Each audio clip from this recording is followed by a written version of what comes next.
Hey everybody, this is Greg Petix, founder, curator, docent, and gift shop employee of the Petixonian Institute of Comic Book Studies. Today we're going to continue our coverage of every single issue of Epic Illustrated magazine. Here we go with number 2, and summer of 1980. What a way to start off the issue. Beautiful Richard Corbin cover. You probably know Richard Corbin by now. I probably don't have to tell you much, but, great underground cartoonist, worked for heavy metal, did everything in comics. Just, to this day, people don't even know how he got his painted colors. He did things that people are still scratching their heads trying to figure out. He was amazing at color. He was amazing at everything. He was a great cartoonist. Typical great Corbin, cool barbarian dude, woman with big boobs. And then these cartoony monsters almost look kind of cute and lovable if they weren't burying their fangs at this hero here. So, that's not a bad way to start. So let's look at the second issue. I wanted to mention, I forgot to mention last time, Epic Illustrated was conceived under the editorship of Richard Marshall. And Richard Marshall did a lot of good comics journalism in his life, but he never really did comics before this. He was a comic strip guy. He worked for the syndicates, had a huge history of comic strip history, some comic books. So it was kind of a weird choice. So that first issue I might have mentioned, some of the stories are a little goofy and crappy. I'm pretty sure those are the things that Richard Marshall acquired for the magazine before they booted him out of there. So they had to use up the inventory. So Epic's going to get better. And this issue, you can already see it get a little better. Because Archie Goodwin is, now he's fully in control. I'm pretty sure there's still some acquisitions of Richard Marshall still to get through. Because some of these seem like the kind of stuff he would buy. This is nice. Archie Goodwin just does a nice overview of all the stories you're about to read. Gives you a little background. I really like this kind of stuff. Let you know about these artists. So we start off with an adaptation of Robert E. Howard's Almeric by Roy Thomas and Tim Conrad. No surprise that Roy Thomas is the scriptwriter. He did all the Robert E. Howard stuff at Marvel. He was the one responsible for bringing Conan the Barbarian into Marvel Comics. Tim Conrad was relatively a new name at the time. He had done some stuff for Savage Sword of Conan. He's a pretty good artist, but also a little off. Like, look at that face there. That's a little weird. But, he could draw. This is some nice barbarian artwork. This Almeric was actually set to be a 4-parter in Marvel Premiere, the normal newsprint comic that Marvel had. And just due to some scheduling conflicts or whatever, it never came out. And luckily, they could have it in Epic, where Tim Conrad could do better coloring and, much better coloring, paints and stuff. So there's this guy, Esau Cairn in 1938, and he inadvertently becomes a murderer. He basically somehow got tied up with these political bosses, and he didn't want to put up with their bullshit, and this guy was going to kill him, so he's killed the political boss in self-defense, and then was on the run. But before we finish up that little part of the story, there's a little intro where this guy never fit in. It's almost like people say, some people are born outside their century. He was born outside of his epoch. Like, this guy was just like a caveman in the modern world. He had this really big temper. He's a good guy, but was always super strong. Kept getting kicked out of football and boxing because he was maiming and crippling the opponents, inadvertently. He was just, he's not like your normal Homo sapien. He's almost like a Neanderthal. He's got some DNA in him where he's still strong as fuck. And becomes a really good soldier of fortune, warrior of all stripes, learns all these skills. Becomes this pawn of the political bosses, as I mentioned. Now he's on the run. And he finds this observatory. There's this crazy old scientist there, drawn kind of like cartoonily. And he basically says, hey, I got a way you can escape. I got this experiment, but, I haven't had a guinea pig to test it out. So it's a portal to another world, basically. He says, jump in, the cops are almost here. So right when the cops are busted in, he sends them to this other world.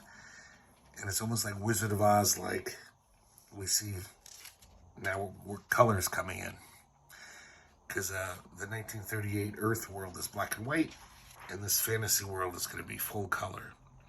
So he goes through the dimensional portal, lands in this savage world, and these beast men confront him. And one of them just they start fighting. And continues on page 91. So let me skip ahead. I hate it when comics did this. You have to skip. So then some other guys are coming. So some of his buddies. And this amazing, I love this art here. This weird, alien leopard tiger comes out and starts killing the guys. But even though these guys were going to fuck with him, he's just like, well, they're kind of humans. I got to help them. And so he kills the tiger. I'm going to adjust the light real quick. A little shiny here. I'll try to get rid of it. Then this other tribe comes up. And, he says, I come in peace, basically. I'm a friend. They shoot him in the head. He wakes up in their city. And this alien woman is there. These guys push her aside, and they're basically like, we're going to kill you now. And he breaks out of his chains, and he fights them. And look at that. That's a page. And it's like everything you want to see when you're 12 years old, which I was when I bought this. That's some good stuff. And he's kind of slowed down by the chain, so he can't quite fight him off. They conk him out, and they tie him up. And next issue, Into the Pit. Things don't look good for Esau. So we'll find out next issue what happens to him on this savage world of Alberic. So let's get back to where we were. Here's like this Marv Wolfman, mainstream comic writer. It's just like this really pretentious poem he wrote about the coming of night, and it's really bad. It's like college writing class poetry, but it has this beautiful painting by Dana Graziunas, and she was really good. She did fantasy paintings and never really did comics, but I like that. That's a beautiful painting. Now here's where things get good. Steve Bissette and Rick Veitch. These guys were just teaming up around this time. They had already done some stuff for heavy metal, I believe, and they did the 1941 movie adaptation at this point, I think. Yeah, I think they did. But this is their first work for Epic. They do a bunch of stuff for Epic, solo and together. This is called Monkey Sea, where obviously on this alien planet, there's these weird half monkey, half sea creatures. They're sea monkeys, basically. They couldn't use that name, though, or they'd be sued. And this sea monkey's on a rock. It's a nice idyllic day, enjoying the sun. But then all of a sudden, these little spaceships show up, and they're all kind of tricked out to look like sharks and bugs. And it's these it's human beings, and they're really bad human beings. They're like the worst example of like the ugly Americans stereotype. They're swilling beer, being all foul to each other, and they're basically just want to hunt these sea monkeys for sport. So they go underwater because the sea monkey dives to escape them, and they're trying to kill them. And they're fighting with each other. These guys are total, like, chode assholes. And it sounds like all these other ships are full of those guys, too, because they're radioing him stuff like, saying stupid macho shit. So finally, they think they got the sea monkey cornered, and all of a sudden, crunch. And this beautiful 2-page spread. Oh, man, I love this. The main sea monkey says, this time it is my turn to lead the fish who are not food back to mother. She watches as my brothers end the game. So these sea monkeys all the time knew that they could, they were toying with these guys. And they're just going to massacre all these fuckers. And the mother just, serenely watches and looks on as her kids play. Oh man, that's some good stuff. Here's a weird page because it's Vicente Alcazar, the I believe Spanish artist who's very detailed, very illustrative type artist. But I guess he wanted to experiment and do some weird little thing. Butterfly goes in the guy's ear, comes out like a hinge. I guess it's a comment on man and its relationship with nature. Here's an article. I'm pretty sure this was a Richard Marshall by the great comic historian Maurice Horn. There's a thing about fantasy and the fantastic in European comics. They show some Droulet, but then they show a lot of old stuff from the 30s and the 40s, some of the earliest science fiction comics, in mostly French. There's some Mobius, and so now we continue with Chapter 4 of Metamorphosis Odyssey. The first 3 chapters were in the first issue. Akhenaten is still rounding up his, his heroes or characters that are going to help him take on the evil Zygotians. So there's this planet where it seems very idyllic and heavenly, where these butterfly people live. I don't know why her father, Wispar's father, doesn't have wings. I don't understand that. So he basically says, our God has returned. You've been chosen. You're the chosen one who has to go with him because you're the most, basically you have the most connection to nature. You're wise. So it's this tearful farewell. She doesn't really want to go, but he says, you have to. It's our God. Because they think Akhenaten's a god. I guess a millennia ago, he came to their planet and seeded it with some potential or something. See, this guy's got wings. So some of the males have wings, some don't, I guess. So he's got all of his crew now. The last 2 we met last issue are now Wispar, who just goes around with her tits hanging out, but still wears little panties, which is strange. And that's about it. And basically says, next chapter, we're going to get our protector now. We need, I got to get this warrior dude to protect you all. And I thought that was weird. Her big white afro as a kid. But man, other than liking Jim Starlin as a kid, you can imagine I really liked this comic. Because this woman had her naked boobies hanging out the whole time. And I wasn't used to seeing that in 1980. Here's a beautiful P. Craig Russell piece. One of his earlier opera adaptations. This is just a fragment. And Siegfried and the Dragon. And Siegfried is walking through the woods. His basically carekeeper, his surrogate father who's been raising him, who's actually a malevolent dwarf. He sends him to a dragon so he can learn fear. On the way there, he's saying, how come I can't understand these birds and their beautiful song? Maybe I'll try to imitate it. So he cuts a reed and tries to whistle through it.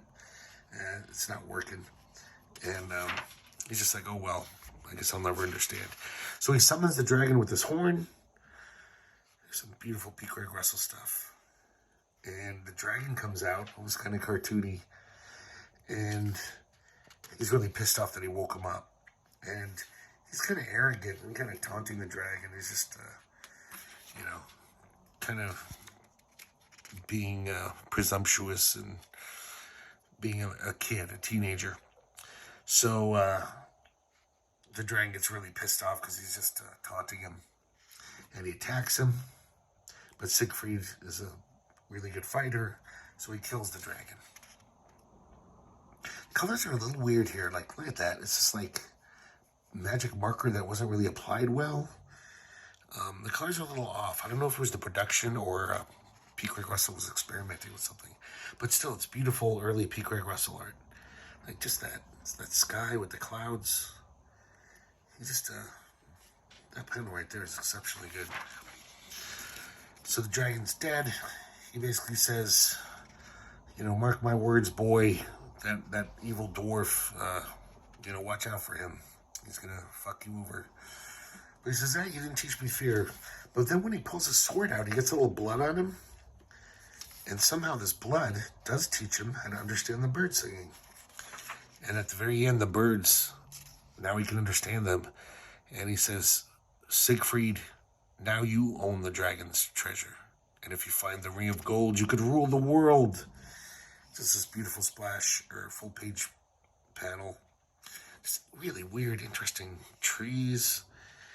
And good stuff. Seems like he figured out the colors on this page. It looks a lot better. This is kind of useless, this next thing. It's an interview with Glenn A. Larson, the producer of Buck Rogers in the 24th century, 25th century. Which, who cares? Here's some pictures of the characters. Production art. This guy named Fred Hope, I guess. This is pretty good if you're into sci-fi. There they are. Gerard and whatever her name was, Erin Williams or something. That's silly. So here's weird. This is a reprint. This was in Wits End. It was also reprinted in Unknown Worlds of Science Fiction, the Marvel Black and White magazine. And then they had 4 pages to fill, so they used it again. It's actually Archie Goodwin writing and drawing. He's got this really fun cartoony style, Archie Goodwin, as you can see. It's a little parable. It's after the nuclear wars, and man is pretty primitive. And there's this one dude who's just like, he plays guitar all day and reads, and he tinkers with some of the old machinery. He's like, yeah, these machines could make work easier for us so we could play guitar and sing and read more and maybe even think. And this priest is just like, blasphemy. That's pre-war thoughts. How dare you? And so he basically says, I condemn you to be hanged for your blasphemy. Everyone in town is just loving it. They're like, yeah, hanging, fun. But then he asks for a sign from God just to make it all official. And the people are kind of annoyed. They're like, can't we just hang him? But of course, the sign from God is, it goes his way. They're going to hang him. And because nothing happens, the priest knew that nothing would happen. So he says, hey, do you think I can ask God for a few signs? And he says, it's in death and destruction for allowing a blasphemer like you to do that. And he says, I kind of thought it might work out like that. So this guy's this like sardonic guy.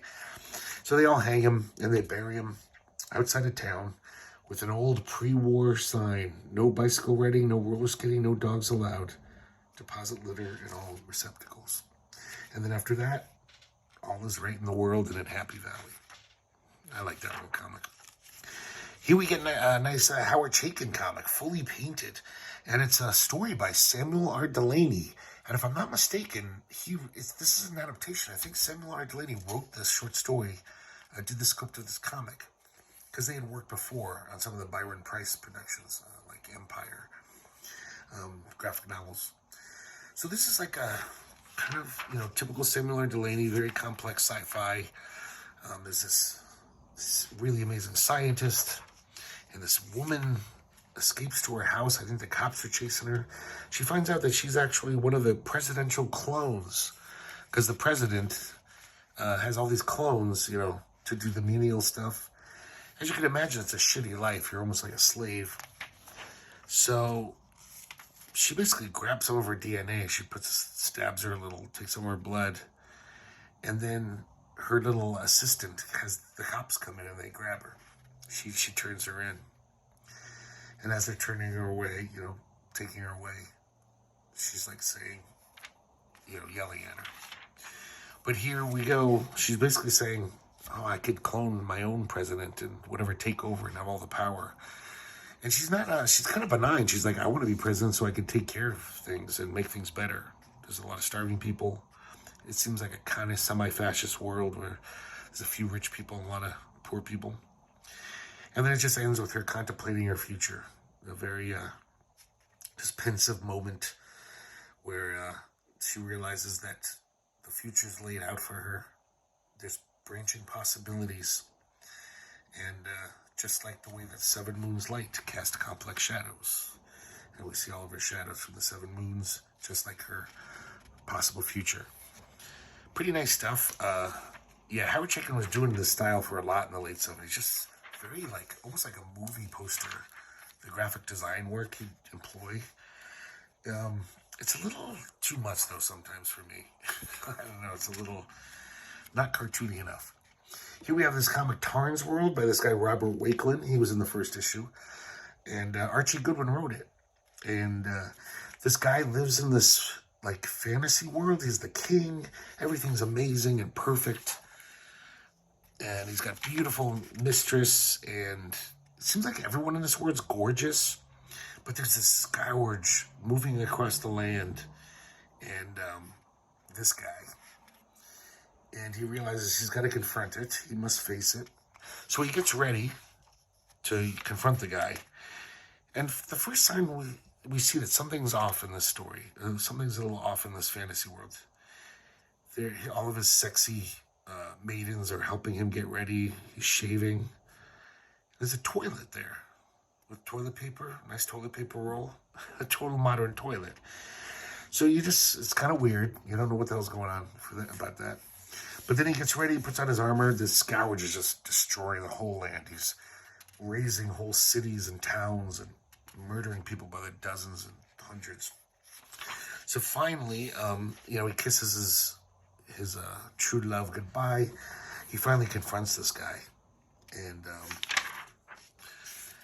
basically this guy kind of subdues him. And then he says, I've had it with this romantic bullshit. This is the reality of the situation. I'm from the reality police. And you see, he turns into this reality cop. And he's like, you were just a guy who worked and took the subway to work every morning, but you had a really overactive imagination. And sometimes when realities intersect, people like you get caught up.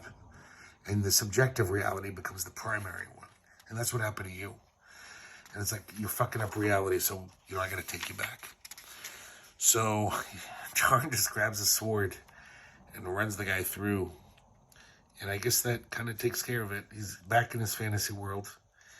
And he victoriously rides back to the city. And all is right again. Once again, we have another story, like in the first issue by Ernie Colin. Very different style. I was saying how Ernie Colin could draw in many different styles. And I really like this art. It's really slick. It's this near future where corporations run everything.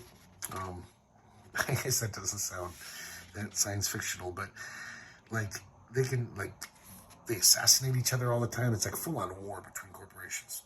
So this woman's an assassin working for one corporation. She assassinates this head CEO. And there's rules in the future. It's he's dead before he hits the ground. So the bodyguards can't shoot her because then the medical examiner will know that he died before you could react. It's very weird. It's like this different world. Even the way people talk, they talk in corporate speak all the time. And this is the guy who hired her, Jacqueline Heine. And these guys are talking in their boardroom. They're all happy. They're like, oh man, we're going to be rich beyond our wildest dreams. But they're all talking in this weird corporate patois, stupid kind of jargon. So it turns out she only killed the imposter. And the real guy shows up. She's like, are you going to kill me now? He's like, no, I just want you to send him a message. Let him know that you killed the wrong guy. And then their stocks will go down. And this is just kind of a nice graphic thing. These panels are in her hair. And, look at this. Use a duotone and zipatone. Colin could do anything. Ernie Colin. And, but they were lying. As soon as she comes out, they just murder her. So it's a cynical tale of corporate intrigue. Sci-fi-ish, but not really much sci-fi. Pretty nice. And Archie Goodwin was good at that kind of stuff. He could write kind of adult stories. So that's it for Epic Illustrated #2. I hope you liked it as much as I did. It's really fun getting a look at these comics again. I'm glad I decided to focus on Epic. So probably in a few episodes, I'll give you #3. But I'll do some other stuff in between. And I guess that's it. Have a good night.